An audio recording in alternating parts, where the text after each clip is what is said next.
Hello दोस्तों, कैसे आप सब। उम्मीद है आप सब जहाँ भी होंगे ठीक होंगे। अगर आप इस स्टोरी पहली बार सुन रहे हैं तो इसे पूरा समझने के लिए आपको इसका पिछला पार्ट ज़रूर देखना चाहिए। अधीरा अभी भी खोई हुई थी। तभी सारू उसके कमरे में आई। उसने उसे देखते हुए कहा, अच्छा हुआ जो आप आ गई। छोटी भाभी कब से आपके बारे में पूछ रही थी। मुझे तो समझ में ही नहीं आ रहा था क्या बोलूँ मैं। चलिए जल्दी नहा लें आप और रेडी हो जाएं और कृपया करके जल्दी से भाभी के पास आएं। अधीरा ने उसकी तरफ देखकर कहा, कल रात हम नए ठाकुर साहब के घर उनके कमरे में पूरी रात थे या कोई और। क्या ये बात तुम जानती हो। सालू के कहने से पहले ही राज ने बिना नॉक किए दरवाज़ा खोलते हुए कहा, हाँ मुझे मालूम है अधीरा जी। अब जब इस घर के छोटे ठाकुर के साथ आप रात बिता ही चुकी हैं तो मेरे साथ एडजस्ट करने में कोई दिक्कत नहीं होगी। आखिर मैं भी उन्हीं के जैसा हूँ। सालू तो ये सब सुनकर घबरा गई थी, पर अधीरा ने खड़े होते हुए उससे कहा, भेड़िए और पैर में फ़र्क होता है राज सिंह ठाकुर साहब। जिसकी बात आपने किया, आप जैसे उसके पैरों की धूल भी नहीं है। तुम्हारी औकात इतनी भी नहीं है कि तुम एक स्त्री को संभाल सको, उसका सम्मान कर सको, उसे इज्जत दे सको। तुम खुद की इज्जत नहीं संभाल पाते, तभी तो चले आते हो बार बार दुत्कारने पर भी। अगर आज का हो गया हो तो जाओ यहाँ से, वरना मुझे चिल्ला के सबको यहाँ बुलाने में एक मिनट भी नहीं लगेगा। उसके ऐसे कहने पर राज सिंह ठाकुर अपने अंदर गुस्से को लेकर चला गया। वो जैसे बाहर निकला वैसे ही सालू ने हंसते हुए कहा, अच्छा सबक सिखाया आपने इन्हें। ऐसे मर्दों को तो ऐसे ही जवाब मिलनी चाहिए। पता नहीं क्या है इनके पास जो ये इतना उछलते रहते हैं। उसकी ये बात और हंसना राज ने सुन लिया था और उसके अंदर गुस्सा और बढ़ गया था। अधीरा, सालू चल मेरे कपड़े निकाल दे, मैं जल्दी से नहा कर आती हूँ और फिर दोनों साथ में दीदी के पास चलते हैं। ये बोल वो वॉशरूम में घुस गई। सालू ने उसके कपड़े निकाले और वहीं बैठ गई। कुछ वक्त में अधीरा आई और रेडी होकर उसके साथ श्वेता के पास चली गई। जब वो उसके पास पहुंची तो देखा अवनी उसके पास पहले से ही थी। उसे सालू के साथ अंदर आते देखकर श्वेता ने कहा, आ गई लाडो तुम। कल से तुम्हारे बारे में पूछ रही हूँ, पता नहीं तुम कहाँ हो। अरे दीदी, वो हम कल आपके देवर का कमरा साफ करते हुए थक गए थे तो सो गए थे, माफ़ कर दो। ये कहते हुए वो श्वेता को गोद भराई के लिए रेडी करने लगी। उसे रेडी कर अवनी और अधीरा ने उससे कहा, बहुत प्यारी लग रही हो आप दीदी। और ये बोल अवनी ने अपने आँख से काजल लेकर उसके कान के पीछे लगा दिया। श्वेता ये सुनकर मुस्कुरा दी। अधीरा ने उसे देखते हुए कहा, अरे जीजा जी कहाँ हैं दीदी, आज के दिन वो आपको कैसे अकेला छोड़ गए। श्वेता ने मुंह बनाते हुए कहा, आज के दिन भी उनकी मीटिंग थी और पुरोहित जी के पास गए हैं उन्हें बुलाने कल के लिए, ताकि महापूजा की तारीख और सामान की लिस्ट बन सके। कोई नहीं, जल्दी आ जाएंगे, आप बस आराम से एंजॉय करो। ये कहते हुए उसने श्वेता को गले से लगा लिया। तभी वहाँ पर राधा जी आ गई। उन्हें देखकर अधीरा श्वेता से दूर हट गई। उसे घूर के देखते हुए उन्होंने कहा, इसे कितना भी मना करो पर मनुष्यत मेरी बेटी के पास आ ही जाती है। नज़र उतार दूँ मैं अपनी बेटी की। ये कहते हुए उन्होंने अपने साथ लाई लाल मिर्च और नमक उसके चारों तरफ घुमा के उनके साथ आई नौकरानी को देते हुए कहा, इसे अच्छे से आग में जला देना। उसने लेते हुए सर हिला दिया। श्वेता कुछ कहने को हुई तो अधीरा ने उसका हाथ पकड़ उसे मना कर दिया। उसने भी अपने गुस्से को कंट्रोल किया। राधा जी उसे सालू के साथ श्वेता को नीचे भेज दिया और खुद थोड़ी देर में आने का कहा। उसके जाने के बाद वो अधीरा की तरफ गुस्से वाली नज़रों से देखते हुए बोली, सुन तू यहीं रहेगी, नीचे आने की ज़रूरत नहीं है। मैं नहीं चाहती कोई तमाशा हो, समझी ना। उनकी बात पर अधीरा ने सर हिला दिया। उसके बाद वो अवनी की तरफ मुड़ के थोड़ा मीठे और तीखे शब्दों का इस्तेमाल करते हुए बोली, अवनी देखो मुझे गलत मत समझना, पर मैं नहीं चाहती वहाँ तुम्हें सब ताने दे कि छोटी की गोद भराई हो रही और बड़ी को अभी भी कुछ नहीं है। बेटा तुम भी यहीं रहो, बाकी सब मैं देख लूँगी, ठीक है ना। उनके ये कहने पर अवनी ने एक दबी मुस्कान के साथ उनसे कहा, जी आंटी, आप चिंता मत करें, मैं नीचे नहीं आऊँगी, आप जाएं। उसके कहने पर राधा जी अधीरा को घूर के देखते हुए वहाँ से चली गई। अधीरा को बहुत बुरा लगा था जब राधा जी ने अवनी को ऐसा कहा था। वो देख रही थी अवनी के आए चेहरे पर दर्द और दुख के निशान। उधर दूसरी तरफ राज अपने कमरे में बैठा शराब पी रहा था। वो इस वक्त नशे में धुत था और आज उसकी जो बेइज्जती अधीरा ने की, उससे गुस्से में आग बबूला भी, और उससे ज़्यादा सालों की हंसी ने उसके गुस्से को बढ़ा रखा था। वो शराब पर शराब पिए जा रहा था कि तभी सालो वहाँ अवनी को खोजते हुए आ गई। वहाँ राज को देखकर वो घबरा गई। राज की नज़र जब उस पर पड़ी तो उसका गुस्सा जैसे और बढ़ गया। उसकी कानों में सुबह जो हंसी सालों की थी वो सुनाई देने लगी, जिसने उसके गुस्से को और भड़का दिया। सालों ने डरते हुए उससे पूछा, ठाकुर साहब, बड़ी भाभी कहाँ हैं? उन्हें बुलाया जा रहा है। उसके पूछने पर राज लड़खड़ाता हुआ खड़ा हुआ और उसके पास आते हुए बोला, मैं क्या तुझे नौकर दिखता हूँ उसका? मुझसे पूछ रही है जो तू? और क्या कहा था आज तूने मुझे? कहा कि मेरे पास क्या है जो इतना अकड़ता हूँ, तो आज मैं तुझे बताता हूँ कि मेरे पास क्या है। ये कहते हुए उसने सालू का हाथ पकड़ अंदर खींच लिया जबरदस्ती। सालू अंदर आई तो राज ने दरवाज़ा बंद किया अंदर से। एक नौकर ने ये सब देख लिया था। उसने जल्दी से जाकर अधीरा के कमरे में बैठी अवनी को जब ये बताया तो अधीरा और वो दोनों ही भाग के आए। अंदर राज सालू की तरफ गंदी नज़रों से देख रहा था। इस वक्त उसके ऊपर नशे से ज़्यादा बदले का नशा था। उसे ऐसे पास आता देख सालू डर और घबराहट के साथ पीछे होते हुए उससे बोली, ठाकुर साहब, हमें जाने दो, कृपया करके हमें जाने दे। वो ये बोल ही रही थी कि तभी दरवाजे पर जोर से पीटने की आवाज़ के साथ अवनी ने कहा, राज जी, सालू को छोड़ दें, उसके साथ कुछ मत करिएगा, खोले। राज जी दरवाज़ा। उसकी आवाज़ सुन सालू ने रोते हुए तेज आवाज़ में कहा, भाभी बचा लो हमें। ये कहते हुए वो दरवाजे की तरफ भागी तो राज ने उसे पकड़ दबोच लिया और उससे बोला, कहाँ जा रही है? अभी तो मैंने कुछ किया ही नहीं। तू देखना चाहती थी ना कि मेरे पास क्या है? तो चल, आ दिखाता हूँ तुझे भी। ये कहते हुए उसने उसे बिस्तर पर धकेल दिया। सालू का सर बेड के कोने पर जाकर लगा और उसके माथे से खून आने लगा। वो फिर खुद को बचाते हुए बिस्तर के दूसरी तरफ से भागने को हुई तो राज ने उसका दुपट्टा पकड़ लिया। उधर बाहर दरवाजे पर अवनी, राज जी उसके साथ कुछ ना करे ये बोली जा रही थी, पर राज था जो कि सुन ही नहीं रहा था। तभी अधीरा को अधीर का ख्याल आया। वो जल्दी से भागते हुए पिछले गेट से अधीर के घर में गई। वो उस वक्त किसी मीटिंग में था जो वीडियो कॉल के जरिए अटेंड कर रहा था। अधीरों को वहाँ देखकर अधीर ने सबको कुछ देर रुकने का कहा और उससे बोला, तुम यहाँ? मैंने मना किया था ना तुम्हें, क्यों आई हो यहाँ? अधीरा ने लंबी लंबी सांस लेते हुए कहा, नए ठाकुर साहब। वो राज ठाकुर सिंह सालू को ज़बरदस्ती अपने कमरे में ले गए। वो उसके साथ कहीं कुछ गलत ना कर दे, प्लीज़ आप जल्दी चले, रोकिए उन्हें प्लीज़। ये सुनते ही अधीर ने लैपटॉप वैसे ही छोड़ा और महल की तरफ भागा। उसके पीछे ही अधीरा भी गई। अधीर जब वहाँ पहुँचा तो अवनी रोते रोते वहीं दरवाजे पर बैठ गई थी। उसे समझ नहीं आ रहा था कि आखिर वो क्या करे। अधीर को देख वो उठ के उसके पास आई और उससे बोली, भैया बचा लो उसे, नहीं तो ये ना जाने क्या कर देंगे। उसकी बात सुन अधीर ने दरवाजे को खटखटाते हुए कहा, भैया सालू को छोड़ो, नहीं तो अंजाम बहुत बुरा होगा। मैं आपको छोड़ूंगा नहीं, खोलिए दरवाज़ा। राज ने अंदर से नशे में बोला, अंजाम की फ़िक्र किसे है छोटे, हमें तो फ़िक्र सिर्फ इस बात की है कि कहीं हमारे हाथ काम अधूरा न रह जाए। ये बोल वो सालू के नज़दीक आने लगा। सालू का दुपट्टा उसके हाथ में था। अधीर उसे मना करता रहा और जब उसने नहीं मानी तो उसने गुस्से में दरवाजे पर जोर से लात मारी। दरवाज़ा 2-3 लात में खुल गया। जब अधीर ने अंदर देखा तो राज सालू के ज़बरदस्ती नज़दीक आने की कोशिश कर रहा था। ये देख अधीर ने उसे गुस्से में पकड़ सालू से दूर कर एक घूंसा मारा तो वो ज़मीन पर गिर गया। अधीरा और अवनी भी जल्दी से अंदर आ गई थी।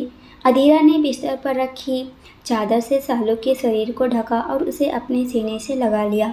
सालू इस वक्त बहुत डरी हुई थी। वो इतनी घबराई हुई थी कि अधीरा को उसने कस के पकड़ा हुआ था। उसके आंखों से आंसू बहते जा रहे थे। राज ने उठते हुए नशे की हालत में अधीर को देखकर कहा, तू इस 2 टके की नौकरानी के लिए अपने बड़े भाई पर हाथ उठाएगा? मैं एक लड़की की इज्जत के लिए भगवान से भी लड़ जाऊंगा। और रही इसकी बात, तो इसने मुझे बचपन से भाई माना है, तो बदले में मैंने भी दिल से इसे अपनी बहन माना है। तो अगर किसी भी इंसान ने मेरी बहन पर बुरी नज़र डाली तो मैं उसे छोड़ने वाला नहीं हूँ। ये बोल उसने गुस्से में राज को पकड़ के पीटना शुरू किया। राज नशे की हालत में था, पर तब भी जैसे उसके पास ताकत थी। उसने अधीर का हाथ पकड़ उसे एक घूंसा मारा, जिससे अधीर जाकर सीढ़ियों से नीचे गिरा। ये देखकर वहाँ खड़े सब डर गए। राज वापस से पीछे मुड़ के देखा तो उसे सामने अधीरा को पाया, जिसे उसके अंदर का जानवर जैसे और भड़क गया। वो अधीरा की तरफ बढ़ने लगा तो अवनी उसके सामने आकर उसे रोकते हुए कहा, मत करे ये सब, वरना बहुत बुरा होगा। अगर तू हटी नहीं तो तेरे साथ बुरा होगा, इसलिए हट मेरे सामने से। ये बोल उसने अवनी को पैरों से धक्का मारा और अधीरा की तरफ बढ़ा, जिसके पीछे सालू खड़ी थी। राज ने उसे देखते हुए कहा, क्या बोला था तूने मुझे, भेड़िया? तो देख, जब एक भेड़िया शिकार करता है तो क्या होता है। ये कहते हुए उसने अपना हाथ अधीरा की तरफ बढ़ाया, पर वो अधीरा को छू भी पाता इससे पहले ही अधीर ने उसका हाथ पकड़ उसे गुस्से में दहक रही अपनी लाल नजरों को उठा के उसे देखते हुए कहा, सोचना भी मत उसे छूने के बारे में, राज सिंह ठाकुर। तुमने एक गलती की है, दूसरी मत करो, क्योंकि मैं तुम्हें छोड़ूंगा ही नहीं इस लायक। ये बोल अधीर उसे मारते हुए हॉल में ले आया। राज की हालत बहुत बुरी थी। अधीर का गुस्सा बहुत खराब रूप ले चुका था। अवनी ये देखकर डर गई थी। बाहर श्वेता की गोद भराई हो चुकी थी। गाना बजाना चल रहा था कि तभी अधीर राज को मारते हुए बाहर ले आया। ये देख वहाँ सब खड़े हो गए। श्वेता तो ये सब देखकर घबरा गई थी। सुरभि जी ने जब अधीर को राज को मारते हुए देखा तो उसके पास पहुंची। अधीर, छोड़ उसे, वो आपके बड़े भाई हैं, छोड़ो उन्हें अभी, सुरभि जी ने उसे कहा। और जैसे वो अपने गुस्से के आगे कुछ सुन ही नहीं रहा था, अमर भी पुरोहित जी को लेकर वहां पहुंच गया था। उसने जब अधीर राज को ऐसे मारते देखा तो वो जल्दी से उसके पास आया और उसे पकड़ राज से दूर किया। राज की हालत उसने मार मार के बुरी कर दी थी।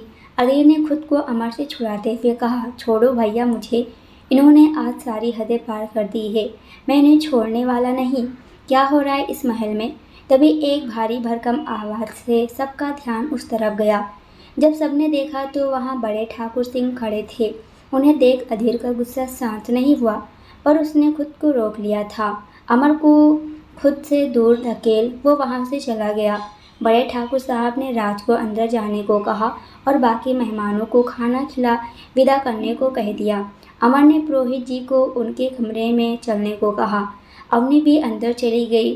सुरभि जी ने बड़े ठाकुर जी को देखा और श्वेता के पास चली आई, उसे संभाल के उठा और उसे अपने साथ उसके कमरे में ले गई।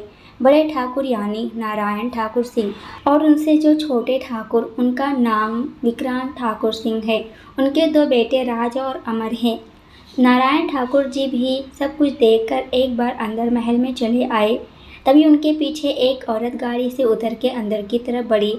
उसे देखकर लग रहा था जैसे गहनों की भंडार हो, महंगे जेवर, कपड़े, हाथ में एक गोल सा लटकने वाला पर्स और लंबी सी चोटी जो कि आगे की तरफ थी। उसे वो घुमाते हुए आगे महल की तरफ बढ़ रही थी। दिखने में तो उसके जलवे किसी 18 या 20 साल की लड़की से कम नहीं थे। उसे देखकर वहाँ खड़े सारे मर्द अपने दिल पे हाथ रख आहें भर रहे थे। वो लड़की सबको एक नज़र देखती हुई अंदर चली गई, पर राधा जी वहाँ खड़ी आग बबूला हो गई थी, क्योंकि एक बार फिर अच्छा खासा चलता फंक्शन बिगड़ गया था। गोद भराई हो गई थी, पर पूरा फंक्शन अभी ख़त्म नहीं हुआ था और उसी बीच में ये सब हो गया, जिसे उन्हें बहुत गुस्सा आ गया। वो गुस्से में अंदर चली आई। अधीरा सालू को अपने कमरे में ले आई थी। उसने सालू को बैठाया और उसे पानी पिलाते हुए कहा, शांत हो जाओ सालू, सब ठीक है, शांत हो जाओ, कुछ नहीं हुआ। सालू तो अभी तक डरी हुई थी। अधीरा ने उसके ऊपर से चादर हटाई तो उसके कपड़े जगह जगह से फटे हुए थे और कई जगहों पर नाखूनों के निशान भी थे। उसने पहले अपनी अलमारी से कपड़े निकाल के उसे देते हुए कहा, ये ले जाओ और बदल के जल्दी बाहर आओ, मैं जख्मों पर कुछ लगा देती हूँ। उसकी बात सुन के भी सालू घबराई हुई सी बैठी थी। अधीरा ने उसे धीरे से उठाया और वॉशरूम के सामने खड़े करते हुए कहा, तुम जाओ, मैं यहीं हूँ, मैं यहाँ से कहीं नहीं जाऊँगी, तुम जाओ और जल्दी से आओ। इस बार उसके कहने पर सालू मान गई और अधीरा वहीं खड़ी हो गई और सालू अंदर चली गई। उसने जाकर कपड़े बदले और खुद को दुपट्टे में लपेटे हुए बाहर आई। अधीरा ने उसे बिस्तर पर बैठा कर और उसके जख्मों पर दवा लगाने लगी। इस वक्त सालू को आराम की और शांति की ज़रूरत थी, इसलिए उसने उसे लेटा दिया और खुद उसके पास बैठ गई। शाम का वक्त, अधीरा का कमरा। राधा जी गुस्से में अधीरा के कमरे में आई और सालू को देखते ही उन्होंने चिल्लाते हुए कहा, आज तेरी वजह से मेरी बेटी का फंक्शन बेकार हो गया। अरे क्या ज़रूरत थी ठाकुरों के सामने अकेले जाकर नुमाइश करने की। एक नौकरानी के लिए उस पागल अधीर ने भी तमाशा कर दिया।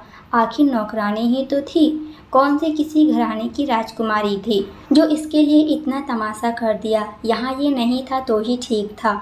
बस माँ से क्या बोले जा रही आप एक औरत होकर ऐसा बोल रही हैं। अरे अधीर जी ही थे जिसने आज इस घर की इज्जत को बचाया है। सालू यहाँ बचपन से काम कर रही है, वो इस महल की सदस्य जैसी है और आप ऐसे बोले जा रही हैं। उनके ऐसे कहने पर आज पहली बार अधीरा ने उनके सामने मुंह खोला था और उसका अंजाम ये था कि राधा जी का गुस्सा उस पर फूट पड़ा। तेरी इतनी हिम्मत कि तू मुझसे ज़बान लड़ाएगी, नाजायज़ कहीं की, मेरे सामने मुँह खोलने चली है। और ये कहते हुए उन्होंने उसे एक थप्पड़ जोर से मारा। उस पर थप्पड़ पड़ते ही श्वेता अमर के साथ अंदर आई और ये देखकर वो गुस्से में बोली, माँ ये क्या हरकत है, आपकी हिम्मत कैसे हुई इस पर हाथ उठाने की। मैंने आपसे बोला था अगर आपने कुछ भी ऐसा वैसा किया तो मैं आपका सामान उठा के इस महल के बाहर फिकवा दूंगी। अच्छा होगा कि मेरे ये काम करने से पहले आप खुद ये महल छोड़ दें। सालू ये सब देखकर वहाँ डरी हुई सी खड़ी थी कि माँ आप भी। अमर बीच में ही श्वेता को शांत कराते हुए कहा, श्वेता आप शांत हो जाओ और माँ आप इस वक्त यहाँ से जाएं। उसके कहने पर राधा जी वहाँ से चली गई। श्वेता को अमर ने बिस्तर पर बैठाया।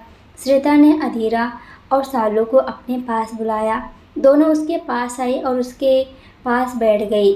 श्वेता ने दोनों के हाथों को पकड़ते हुए कहा, हम माँ की तरफ से माफ़ी मांगते हैं, माफ़ कर दो। उसके ऐसा कहते ही अधीरा ने कहा, अरे नहीं दीदी, आपको माफ़ी मांगने की ज़रूरत नहीं है, मासी की तो स्वभाव ही ऐसा है।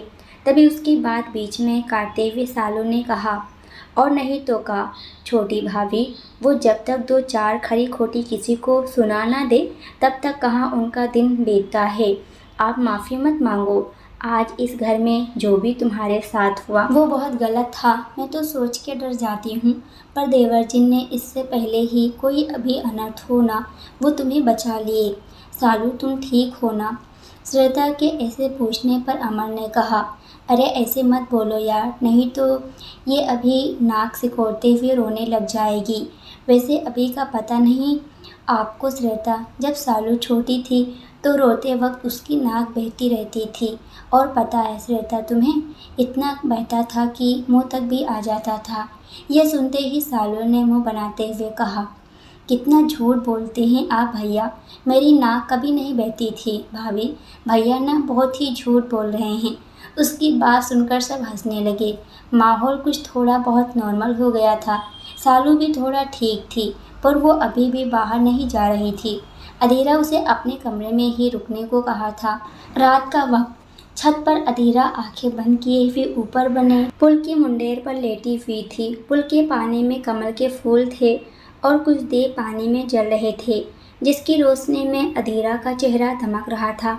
उसके कानों में रह रह कर मासी की कही बात गूंज रही थी। वो आंखें बंद किए बस लेटी हुई खुद के मन को शांत करना चाहती थी, पर जैसे उसके जहन में बहुत सी बातें उमड़ने लगी। तभी अधीर ने अपने छत से देखा कि अधीरा ऊपर छत पर है। तो उसने अपने छत की मुंडेरों को क्रॉस कर महल की छत पर आ गया। क्योंकि दोनों की मुंडेरों में ज़्यादा गैप नहीं था तो उसे क्रॉस किया जा सकता था। वो आगे बढ़ा तो देखा अधीरा नीली सी साड़ी पहने पुल के मुंडेरे पर लेटी थी। उसका एक हाथ पुल के पानी में था। उसके खुले बाल मुंडेरे से नीचे छत के फर्श को छू रहे थे। अधीरा इन सब से बेखबर बस लेटी हुई थी। जब अधीरा ने अपने चेहरे को पुल की तरफ घुमाया तो अधीर की नज़र उसके गाल पर पड़े निशान पर गई, जो आज राधा जी के थप्पड़ से पड़े थे। ये देखते ही अधीर की आंखें थोड़ी फैल गई। उसने कुछ तीखे शब्द बोलते हुए उससे कहा, लगता है तुम्हारी मासी ने तुम्हें आज के तमाशे के लिए जिम्मेदार मान के प्रसाद दे ही दिया तुम्हें।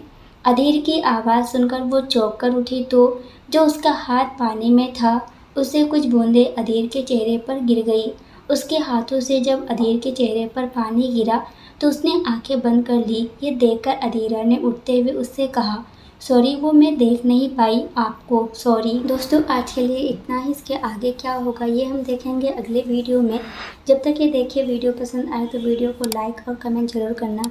अगर आप हमारे चैनल पर नए हैं तो चैनल को भी सब्सक्राइब कर हमें सपोर्ट ज़रूर कीजिएगा। पूरी वीडियो देखने के लिए आप सभी का बहुत बहुत धन्यवाद।